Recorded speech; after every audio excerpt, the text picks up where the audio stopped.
dal leen ak jàmm ci AGT News chaîne bi leen di jox xibaar yi wér te wóor abonné leen ngir dara bañ leen a raw. AGT News. dal leen ak jàmm seen chaîne préférée AGT News ñi doon jixi jaaxa fi mu nekk nii nag nanu ko teg ci suuf ndax léegi carte gi leer na lañ njiitu réew bu Sénégal Macky Sall mu ngi takk ay kaakaam def ko ci valise ngir nag abale palais de la République gannaaw bu ñu falee ki ko nar a wutu ci weeru février atum 2024. ci dëkk bu sell ba Touba Mbacké foofee nga xam ne def na fa liggéey bu am solo ci wàllum infrastructure te taxul benn yoon mu dugg ci xolu askan wa yeewoo ca dëkk bu sell ba foofee la daal di amale ziaram bu mujj en tant que président de la République du ñàkk dina fa delluwaat ci atum 2024 bu boobaa dafay nekk taalibe kott sol yére ancien chef d'État xëy na mu nekk opposant politique ci ki nga xam ne moo ko nar a wutu ca palais de la République. Touba googee nañuy des ndax béréb la boo xam ne jamono ji kilifa yi yëngu ci wàllum politique fa nañuy buuxante ngir amal seeni ziyaar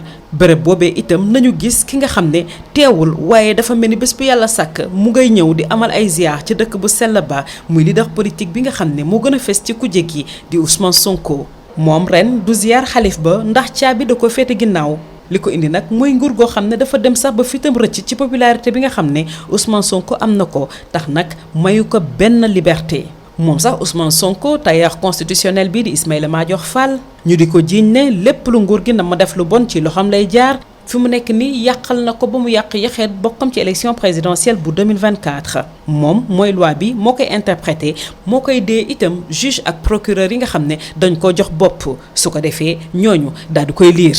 amul nag kenn koo xam ne day taxaw ne déet weetu ci nag moom jëwriñ ji nga xam ne moom nañu dénk lépp lu jëm ci wàllu justice ndax am na ko ko jàppale muy naataangoom bi nekk ci intérieur ñoom ñaar ñoo taxaw temb ngir éliminer Ousmane Sonko ci élection présidentielle yooyee te loolee lu ne jaral na leen ko am na sax ñenn ci ñoom ñuy faral di fëgg seen dënd naan Sénégal réewum état de droit la ñoom dem nañu sax bay gaaruwaale professeur Kader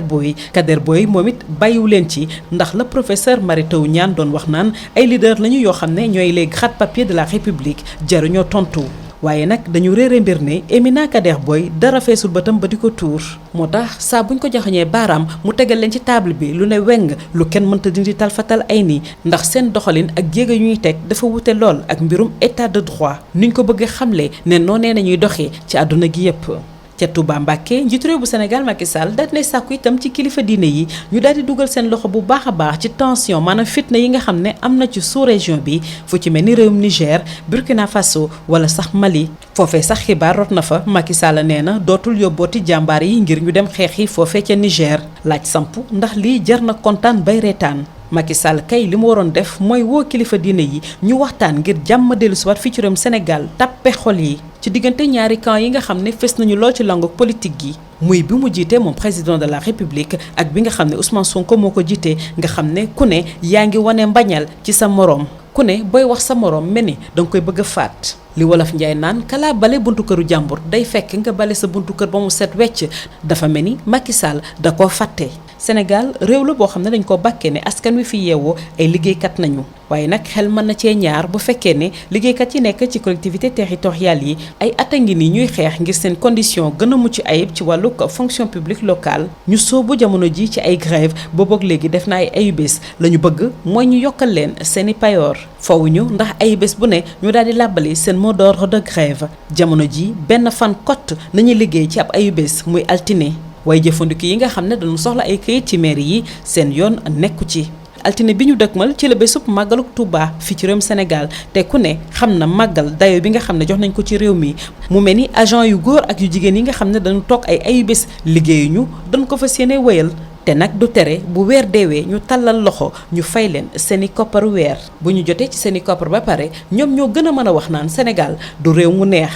chronique bu Kàccoor tey fii la génnee. AGT News. Merci pour la confiance renouvelée à votre chaîne préférée AGT News. Pour ceux qui en doutaient encore, il est permis maintenant de taire les suspicions et avoir la certitude que le chef de l'État fera ses valises en avril prochain, après que son successeur aura été élu en février. Dans la ville sainte de Touba, où il a fait beaucoup de réalisations en termes d'infrastructures, sans réussir à entrer dans les cœurs des talibés, il a effectué son dernier ziar en sa qualité de président de la République. Il y retournera certainement en 2024 en bon talibé avec ses habits d'ancien chef d'État et peut-être d'opposant à celui qui lui succédera en février prochain. À Touba, où se bousculent tous les leaders politiques, l'absent le plus présent reste le leader de l'opposition, Ousmane Sonko. Il a payé d'un emprisonnement le fait de constituer le cauchemar d'un pouvoir convaincu de sa popularité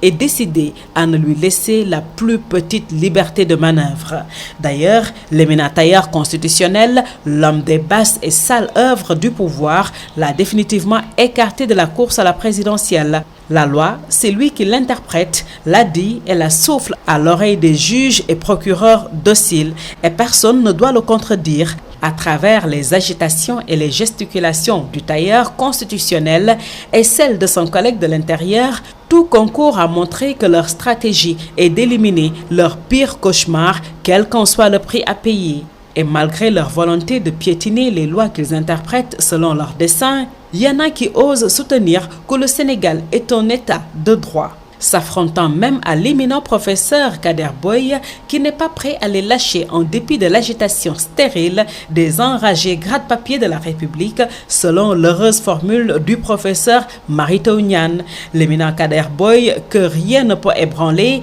en a remis encore hier une couche sur le tableau noirci d'actes aux antipodes d'un État de droit que les codataires tentent de peindre en rose. Et c'est dans ce contexte que le chef a invité hier à Touba les chefs religieux à s'impliquer dans la résolution des tensions qui secouent la sous-région, notamment au Niger, au Burkina Faso, au Mali. Tiens, ils n'envoient plus nos djambas au Niger. Pourquoi souriez-vous donc bêtement? Plutôt inviter les honorables marabouts à s'investir pour ramener la sérénité dans les cœurs dans un Sénégal où deux camps antagonistes se regardent en chien de faïence tout en étant prêts à s'entre-dévorer, un scénario qui n'augure rien de bon et écrit par celui qui demande aux religieux de s'impliquer dans la sous-région au lieu de balayer devant sa propre porte. Le Sénégal a le peuple le plus travailleur au monde, n'en doutons pas, à preuve par ces travailleurs des collectivités territoriales qui, après s'être battus pendant des années pour obtenir une fonction publique locale,